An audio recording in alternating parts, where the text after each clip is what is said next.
Satu kali dia menyenggol saya. Ya, saya buat dia tergeletak, nggak berani ngomong lagi. Bahwa logikamu itu akan kalah dengan logika saya.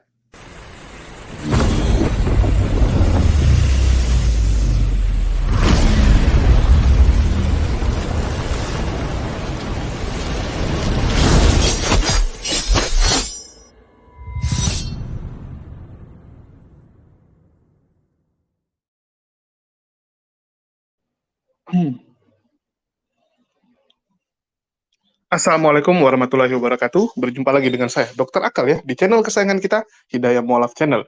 Channel yang mengedukasi dan menghibur. Channel di mana Oten yang datang untuk belajar akan pulang membawa ilmu, sedangkan Oten yang datang kejang-kejang akan makan tak sedap, tidur pun tak bisa sleeping. Di kesempatan kali ini kita akan menjelaskan ya, atau membalas atau mereview konten yang dibuat oleh Babang Udin kembali yang sudah saya prediksikan ya. Jadi teman-teman bisa melihat konten saya sebelumnya ya, yang live tadi malam. Saya ada bilang bahwa bentar lagi Bang Udin pasti akan live dengan mengatakan Ade Armando terkena tulah karena berani melawan Saifuddin Ibrahim, terkena karma 300 ya. Dan kemarin dia sudah live ya, dan kita sudah bahas di channel yang sebelah. Sedangkan hari ini Saifuddin Ibrahim barusan live lagi ya, teman-teman bisa lihat dia barusan live dengan judul yang luar biasa menggelegar lagi, yaitu Denny Siregar masih tak yakin karma 300 tanda tanya ya. Jadi ini seperti peringatan ya, pendeta besar Saifuddin ingin memberikan peringatan kepada Denny Siregar, jangan lawan Saifuddin Ibrahim ya. Kalian kalau lawan Saifuddin Ibrahim kena karma 300 ya, itu disebut sebagai karma 300 karena Saifuddin selalu gembar-gembor masalah ayat 300 ya, 300 ayat. Dan Ade Armando dan Denny Siregar membuat konten yang mengejek atau melawan pendeta besar Saifuddin. Ini membuat pendeta besar Saifuddin naik pitam, marah gitu ya, dengan mengatakan bahwa dia fans sama Ade Armando, tetapi untuk kali ini Ade Armando nggak punya logika, cacat logika, dan terjadi tulah Saifuddin Ibrahim. Ade Armando dipermalukan, ya, dihajar sampai bonyok, dipermalukan saat demo kemarin. Ya, kita sudah tahu semua lah bagaimana kondisi Ade Armando dan kronologis kejadiannya. Bagaimana Ade Armando dipermalukan sehabis-habisnya saat demo tersebut. Tetapi saya ada bahas dari sudut pandang yang berbeda. Bagi teman-teman yang belum nonton, silakan berhenti nonton dulu di channel saya yang satu lagi, yaitu Debat Panas. Saya ada kupas ya, saya ada kupas tentang sebenarnya apa yang terjadi dengan Ade Armando ini, yaitu menurut pengamatan saya. Kalau teman-teman pengen dengar, silakan nonton di channel sebelah ya. Oke, kita balik ke tema kali ini, di mana si Saifuddin ini ya, Babang Udin ini dengan gaya-gayanya memperingatkan Denny Siregar, ya, memperingatkan Denny Siregar agar mulai sekarang tunduk dan patuh kepada dirinya. Jangan melawan pernyataan-pernyataan yang dia buat lagi. Kalau tidak, Anda akan mendapatkan tulah, ya, mendapatkan hukuman yang sama dengan Ade Armando. Bagaimana bacot-bacot dari pendeta besar Saifuddin Ibrahim ini yang seperti biasa selalu bermulut besar, ya, bermulut besar. Saya udah bilang dari kemarin ya, teman-teman bisa nonton. Kemarin saya udah bilang, ini bentar lagi si Saifuddin pasti mulut besar ini, ngomong inilah melawan Rasul akhir zaman ya, dan benaran dia lakukan saat ini. Teman-teman silakan nonton, videonya sudah saya buat ya kemarin. Oke, kali ini Saifuddin bacot-bacotan bagaimana? Silakan teman-teman nonton dulu, nanti baru kita tanggapi. Selamat menyaksikan. Tetap dituntut tanggung jawab pemimpin mahasiswa atas penganiayaan terhadap seorang dosen, seorang yang dihormati, Dr. Ade Armando, yang pendapat-pendapatnya itu sangat bagus sekali untuk membangun keberagaman bangsa kita, untuk membangun toleransi dan damai. Dia adalah pejuang. Dia adalah pejuang toleransi dan damai itu sendiri. Walaupun satu kali dia menyenggol saya, ya saya buat dia tergeletak, nggak berani ngomong lagi. Bahwa logikamu itu akan kalah dengan logika saya. Kamu tidak bisa melawan apa yang sudah saya katakan. 300 ayat ini menjadi pemicu kehidupan yang tidak toleran. 300 ayat ini menjadi rusak dalam kehidupan berbangsa dan bernegara. Jadi termasuk demo-demo itu adalah perintah dari kitab itu. Nah, ini yang tidak dimengerti oleh saudara Ade Armando, Bapak Ade Armando. Rupanya tuaan dia daripada saya. Dan dia seenaknya saja menilai saya bahwa saya adalah orang yang berbahaya, orang yang tidak berguna. Anda boleh berkata hari ini saya tidak berguna. Anda boleh berbicara bahwa Saifuddin Ibrahim ngawur, atau tafsiran-tafsiran saya tidak tepat. Tetapi 300 ayat ini bukan ayat yang perlu ditafsirkan. Itu ayatul muhkamat, ayat-ayat yang berkaitan dengan hukum. Ayat-ayat yang jelas tidak perlu lagi untuk ditafsirkan. Ditafsirkan bagaimana? Karena tidak ada kadaluwarsa ayat-ayat kitab itu. Beda dengan perintah di dalam kitab kami, Alkitab. Ada kadaluwarsanya dan musuhnya sudah habis semua, sudah musnah. Tidak ada lagi sampai hari ini. Mereka masih tidak bisa lagi, ya. Orang Yahudi ataupun orang Kristen untuk memberlakukan lagi ayat itu di dunia. Lihat, sadis sekali ayat-ayat di dalam perjanjian lama. Tetapi di dalam perjanjian baru, Yesus tidak melakukan dengan senjata tajam. Dia tidak pernah bawa pedang, dia tidak pernah bawa pisau untuk menakuti orang supaya mengikuti dia. Dia tidak pernah memerintahkannya untuk berperang seperti apa yang Anda katakan di dalam video Anda. Lalu dijawab habis oleh banyak orang bahwa Anda salah, Anda keliru memahaminya. Tetapi apa yang saya pahami dari 300 ini akan menjadi ayat-ayat, ajaran-ajaran yang akan menarik satu dengan yang lain.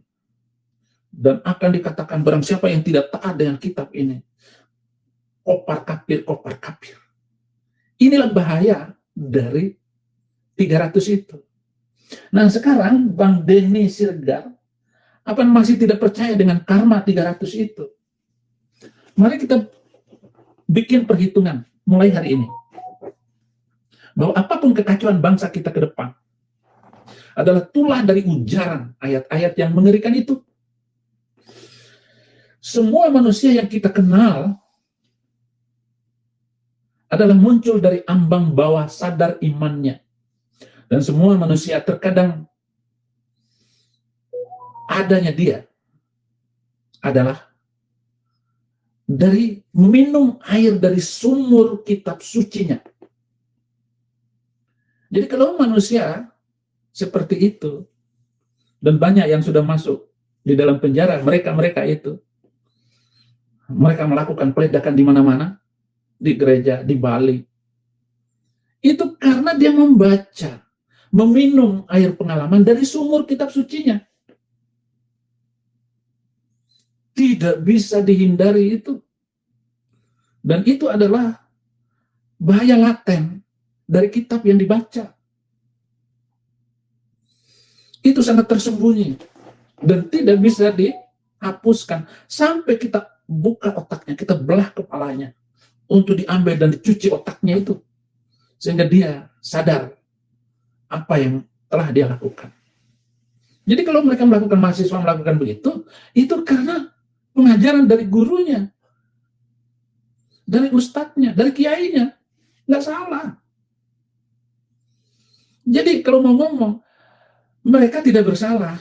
Yang salah adalah kitab sucinya.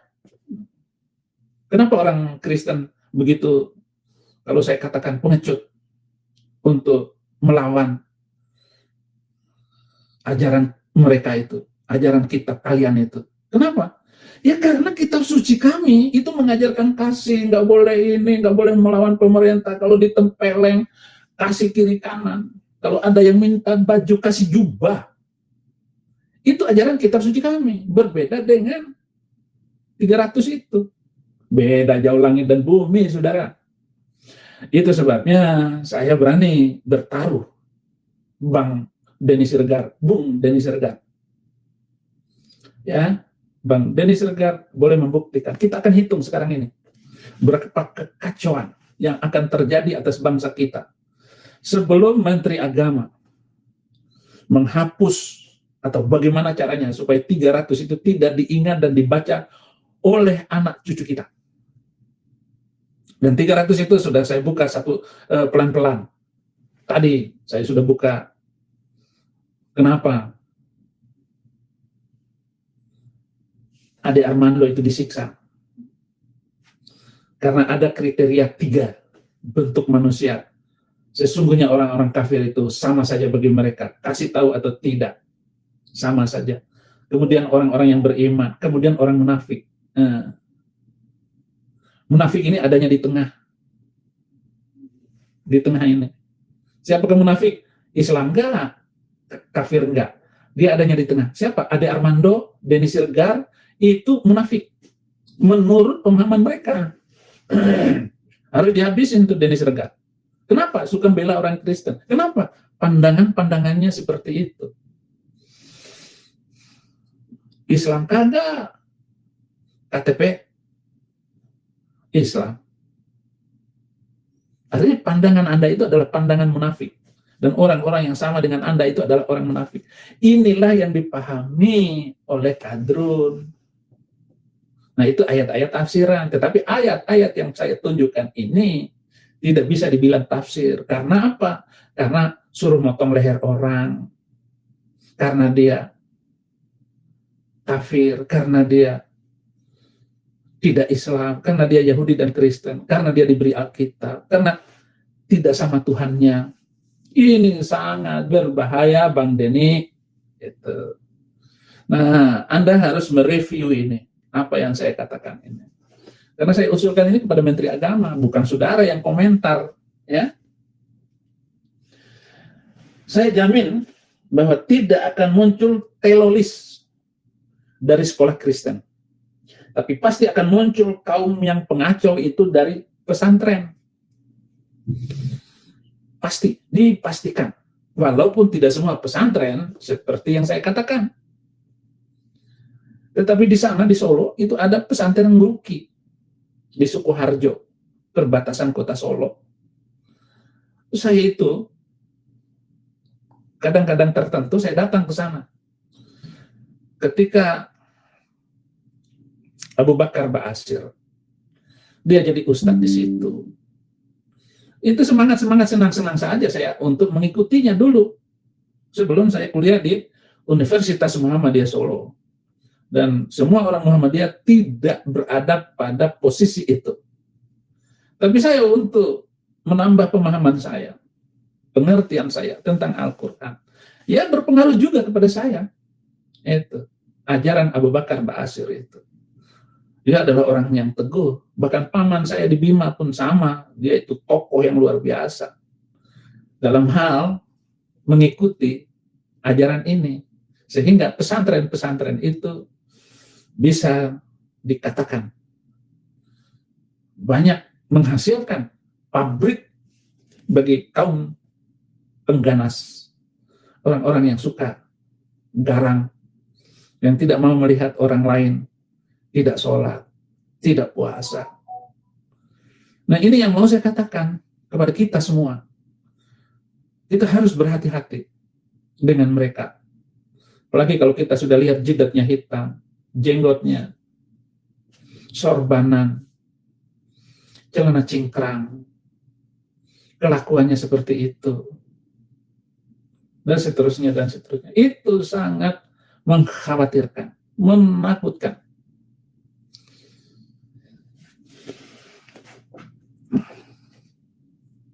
Artinya, Bung Denny Siregar, terorisme tidak akan berhenti sampai kiamat. Ulangi lagi, terorisme tidak akan berhenti sampai hari kiamat, sampai kaum kadlun berhenti baca kitab Arab.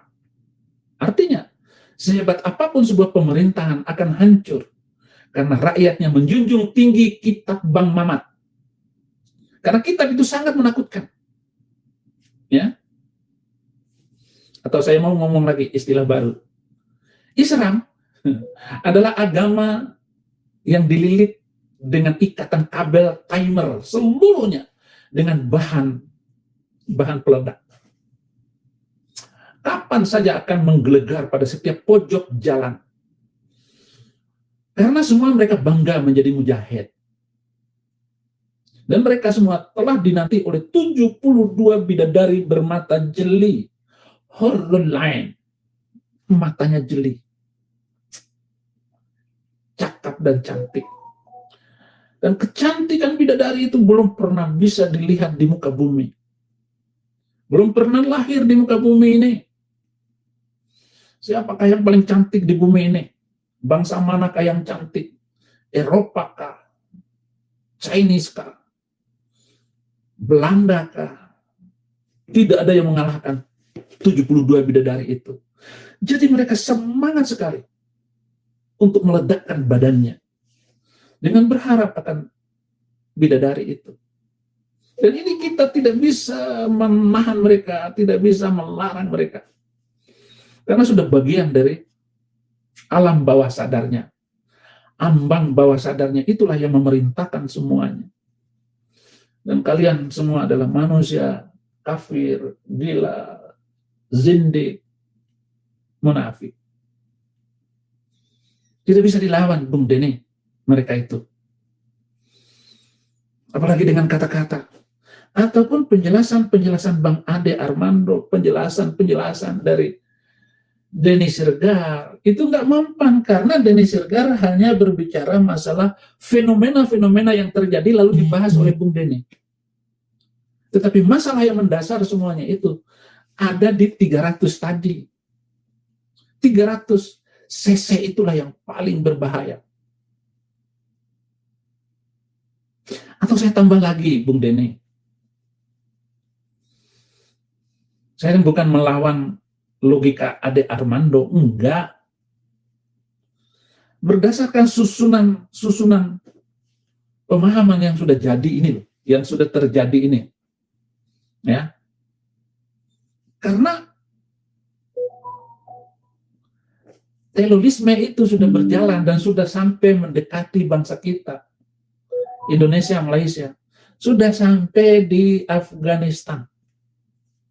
Taliban.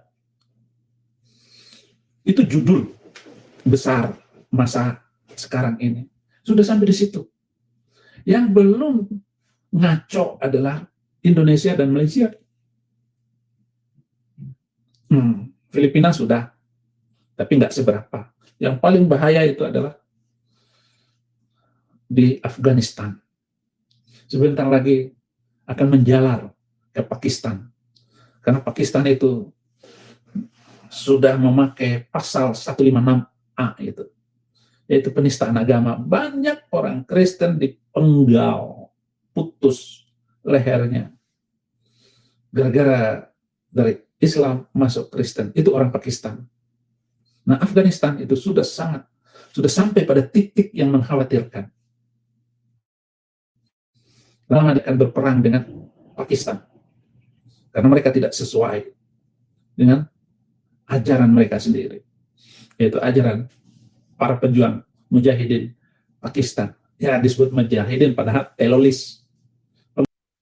Ya, teman-teman sudah lihat ya bagaimana konten ini dibuat oleh si Saifuddin dengan mengatakan Denny Siregar harus hati-hati. Ini gara-gara efek 300 akhir itu masih ada. Maka umat Islam akan marah terus gitu ya. Umat Islam akan kesetanan terus. Akan seperti teroris terus. Ini luar biasa sekali Saifuddin. Orang udah jadi korban tapi dia masih bisa menjadikan hal tersebut sebagai momen dia untuk membuat konten yang memprovokasi. Ya, semua hal yang terjadi di Indonesia bisa dijadikan konten provokasi oleh Bang Udin sedunia ini. Tapi di sini saya salut dengan Bang Udin ya, yang gampang sekali ditebak. Ya. Saya kalau lihat kayak Udin ini dan teman-teman Oten lainnya, terlalu gampang sekali bagi saya untuk memprediksinya. Dan saya harap teman-teman Oten ada yang lebih pintar sedikit, kayak. Karena sebenarnya agak malas gitu lawan Oten-Oten ini. Gampang kali semua kebaca. Apa yang akan mereka lakukan semua gampang kali ditebak. Ya. Otaknya itu apa standar gitu. Otaknya tuh standar. Saya udah tahu ini pasti ujung-ujungnya akan digoreng Oten. Ya, Saifuddin akan bilang ini karena melawan dirinya, ya, kena karma, kena tula dia, dan dia akan menjadikan ini bahan untuk mengatakan bahwa mahasiswa itu kadrun, ya. Padahal jelas dalam demo tersebut tidak mungkin 100% itu umat muslim. Saya berani bertaruh apapun juga. Ya, saya berani bertaruh apapun juga. Silakan teman-teman Oten, ya, kita bertaruh bahwa yang demo itu pasti ada umat non-muslim. Pasti ada umat non-muslim. Tidak mungkin muslim semua. Ya, itu saya berani bertaruh. Terus, ya, bagaimana mungkin mahasiswa yang demo tiba-tiba disangkut pautkan dengan agama? Ini murni politik. Ya, ini murni politik, jangan dikait-kaitkan dengan agama. Kita sudah membahas bahwa Ade Armando itu hanya pion, ya. Hanya pion yang sedang dipakai, dan dia hanyalah orang yang lagi cacat logika. Walaupun konten dia selalu namanya logika Ade Armando. Tetapi Ade Armando itu dalam berlogika, dia butuh waktu untuk berpikir, loading dulu. Dia kalau buat konten juga sama. Dia pikirkan dulu mau ngomong apa, ditulis, mana yang cocok. Ya, direvisi berkali-kali sampai mendapatkan formula yang pas dalam berkata-kata. Oh, saya akan ngomong seperti ini nanti. Ditulisin. Jadi tinggal dibaca saja. Sedangkan kalau di live, ya, di kejadian langsung, dia nggak bisa menahan emosi. Kita sering melihat dia. Kalau di ILC, dia pernah datang gitu kan, emosinya juga nggak stabil. Dan orang tahu di antara semua member Cokro TV, Ade Armando adalah salah satu, ya. Dia adalah salah satu yang paling nggak bisa mengontrol emosinya kalau dibandingkan Denny Siregar. Kalau Denny Siregar, dia emosinya lebih stabil. Dia tahu kapan mau emosi, kapan nggak. Tapi kalau Ade Armando lebih berapi-api. Jadi, seperti yang sudah saya prediksi di channel sebelah, ya, saya bilang ini memang dia sengaja dijadikan pion, ya. Dijadikan pion untuk, ya, teman-teman nonton sendirilah. Nah, jangan nanti saya bocorkan semua, ya. Jadi, teman-teman bisa melihat di sini bagaimana si Saifuddin Ibrahim menggunakan momen ini untuk kembali menyerang Islam dengan mengatakan bahwa inilah efek dari ajaran Al-Quran, membuat orang jadi anarkis, ya, membuat orang jadi cepat emosi. Jadi saya salut melihat Saifuddin selalu saja gitu, ya. Memangnya kamu pikir yang mukul itu belum belum tentu ada yang Kristen. Bisa jadi ada yang Kristen juga. Yang provokasi bisa jadi ada yang Kristen juga. Santai saja. Sedangkan Andanya nih provokasi maut. Anda jauh lebih memprovokasi dibandingkan orang yang saat demo itu, yang meneriakan telanjangi, ya, arak si Ade Armando. Jadi bagi Bang Udin, introspeksi diri lah Bang Udin. Jangan sedikit-dikit kalau terjadi apa-apa dengan orang yang nggak Anda sukai, terus Anda bilang itu karena melawan Anda, ya. Saya nggak tahu ini. Karena kemarin saya demam, ya, dan sampai hari ini juga masih demam, ya. Kecuali saya harus konsumsi obat baru turun demamnya. Jadi saya nggak tahu nih, bentar lagi pasti juga digiring gitu, ya. Wah, Julius kena santet, ya, kena tulah atau kena santetnya bekerja gitu. Santet dari Pastor Sarah dan juga tulah dari pendeta besar Saifuddin Ibrahim. Semua dikait-kaitkan. Kalau udah sama Oten, semua serba bisa nyambung, semua serba bisa masuk. Entah apa-apa aja kalian. Jadi di sini saya mau bilang, ya, bagi teman-teman Oten, coba kalian renungkan kembali lah. Coba kalian renungkan kembali sesuatu itu, ya, jangan semua dikait-kaitkan. Ya. Jangan semua dikait-kaitkan, dan bagi orang yang mendukung Saifuddin, cobalah sedikit waras. Saya melihat di kolom komentar ada beberapa yang sampai bilang Saifuddin ini seperti Bunda Teresa, ya, dia seperti paus gitu kan. Saya bingung gitu, di mana wajah Saifuddin ada ketenangan, ada kedamaian. Saya kalau lihat dia hanya seperti orang yang lagi kesetanan, ya, orang yang lagi stres, orang yang lagi putus asa, orang yang lagi nggak ada harapan. Itulah semua yang keluar dari mulutnya, hanya sumpah serapah dan caci maki. Ya, Partai Demokrat diserang, terus Partai PKS disuruh tenggelamkan, ya. Gimana cara presiden menenggelamkan Partai PKS? Ya, dia partai, sedangkan presiden itu jabatan. Bagaimana Pak Jokowi nenggelamkan partai? Memangnya itu kapal, main di meriam, main di bom langsung tenggelam? Nggak segampang itu, ya. nggak segampang itu Pak Saipudin. Partai itu akan tenggelam kalau dia sudah tidak mendapatkan simpati masyarakat. Ya, tidak mendapatkan simpati masyarakat, otomatis dia tenggelam. Tetapi saat partai tersebut diisi oleh orang-orang yang bagus, orang-orang yang amanah, orang-orang yang bisa dipercaya, maka partai itu akan naik lagi. Ya. Jadi dia nggak bisa tenggelam selamanya, Pak. Semua tergantung orang. Itu kan cuma nama. Partai itu cuma kendaraan. Ya. Partai itu cuma kendaraan. Tergantung siapa yang mengendarinya, memperbaikinya. Ya. Jadi tergantung orangnya, Pak. Nggak ada hubungan dengan nama partai, Pak. Ya, Anda bilang itu partai kadrun lah, tak apa-apa aja gitu kan. Nggak ada yang abadi di dunia ini, Pak. Nggak ada yang abadi. Saya nggak tahu Anda dukung partai mana, ya. Tapi saya yakin suatu saat partai yang Anda dukung juga akan bersebelahan dengan Anda, akan berseberangan dengan Anda, akan tidak cocok dengan Anda. Dan hanya masalah waktu Anda akan memaki partai tersebut. Karena Anda nggak berdamai dengan diri Anda sendiri. Ya, Pak Saipudin ini selalu menyalahkan orang kalau orang berbeda dengan dirinya. Kenapa nggak berpikir terbalik? Kenapa ya saya dimusuhi? Kenapa ya saya dikhianati ya? Apa ada yang salah dengan saya gitu? Jangan nyalain orang selalu. Introspeksi ke diri. Ya. Introspeksi ke diri. Saya ini ada salah apa gitu? Kok semua orang mengkhianati saya? Semua orang ninggalin saya. Bahkan Watma yang sudah saya tolong selama setengah tahun ini, saya udah kasih lihat, oh saya sampai harus nombokin ini bantuan kamu gitu. Kenapa dia tiba-tiba berkhianat? Ada apa? Jangan nyalain orang, wah ini orang nggak tahu diri gitu. Bisa jadi ada salah paham gitu kan. Watma pikir kamu mencuri uangnya, atau memang ya Watma mengetahui bahwa kamu sudah mencuri uangnya, ketahuan. Ya kamu pikir kelakuan dan tingkah laku kamu tidak mungkin diketahui orang. Ternyata terbongkar. Jadi maklum kalau orang sampai mengkhianati kamu. Ya, jadi bagi Bang Udin, belajarlah Bang Udin. Saya kalau lihat Anda semua kasihan juga gitu. Jujur, saya sangat kasihan melihat orang-orang seperti Saipudin ini yang asal-asal saja gitu. Dalam hidupnya tuh berantakan sekali. Asal hajar, asal mukul gitu kan, tanpa target yang jelas. Hanya seperti orang yang mukul angin.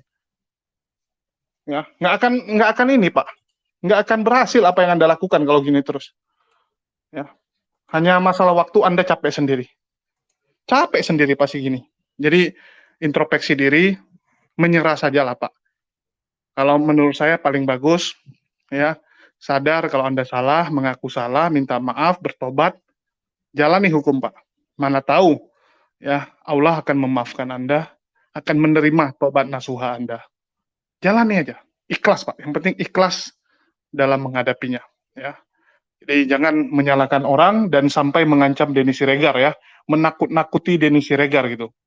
Ya, saya rasa Denny Siregar juga bukan orang bodoh. Dia nggak mungkin lah akan mendatangi tempat yang dia rasa beresiko. Ya, tidak mungkin dia mau. Jadi hanya orang bodoh lah yang nggak bisa menempatkan dirinya. Itu murni, kalau ada yang Armando tuh murni karena kebodohan dirinya sendiri yang mau dimanfaatin sama orang. Ya, itu aja sih dari saya. Bagaimana pendapat teman-teman mengenai Saipudin yang mengatakan hati-hati dengan tulah dia ya, hati-hati dengan karma yang dibuat oleh si Denny Siregar ini ya, yakin karma 300. Menurut teman-teman, apakah itu memang tulah dari Saipudin atau teman-teman punya pendapat yang berbeda? Silakan tulis di kolom komentar, kita bacot-bacotan. Makasih buat teman-teman yang udah nyimak. Di akhir kata, saya ucapkan wassalamualaikum warahmatullahi wabarakatuh. Sampai jumpa di lain kesempatan.